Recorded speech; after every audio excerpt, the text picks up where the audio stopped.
Magandang hapon po sa inyong lahat. Magandang araw din po sa kapwa po natin OFW na nasa iba't ibang bahagi po ng mundo. So, itong video na po ito guys ay hiram po natin kay Marpis Vlog, no? Para lang po makita po natin kahit papaano ang ating Kuya Dave, no?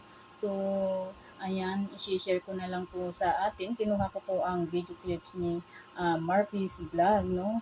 Credit to Marpis Vlog. Thank you po sa mga walang sawang nanonood at sumusuporta po sa ating Kuya Dave. And sana pagtiyagahan nyo na lang po kasi wala po tayong ibang makuhang update sa ating kuya dahil po sa kabisihan po niya, no?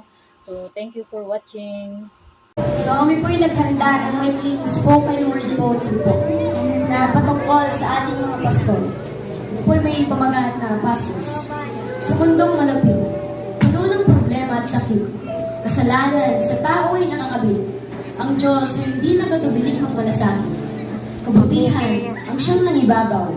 Siya'y gumamit ng mga nilalang upang magsilbing tanglaw. Tanglaw sa ating landas nakapos sa ilaw. Sila ang mga tao na ginamit upang tayo turuan.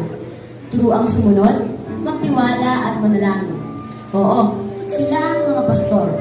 Pastor, kayo'y maihahalin tulad sa isang profesor. Malaman kayong medalya o exam na kailangan pang ipasa, ngunit ang inyong salita ay higit pa sa salita ng mga dalubhasa. Kami sa inyo'y may tiwala dahil ang bawat inyong binibigkas ay hindi galing sa sariling pangunawa, ngunit galing sa Diyos at sa talata ng kanyang salita. Lagi kong iniisip at pinumuni mga katagang, paano kung hindi namin sila nakilala? Marahil ang aming landas na baluktot ay mananatili pa rin wala sa ayos at kulubot. Oo, si Kristo nakakapagpabago, ngunit kung wala ang mga prosigido na kami ay itawid sa madilim na paligid na may mga demonyong umaaligid, marahil kami ngayon ay nakakulong sa kadilimang walang patid.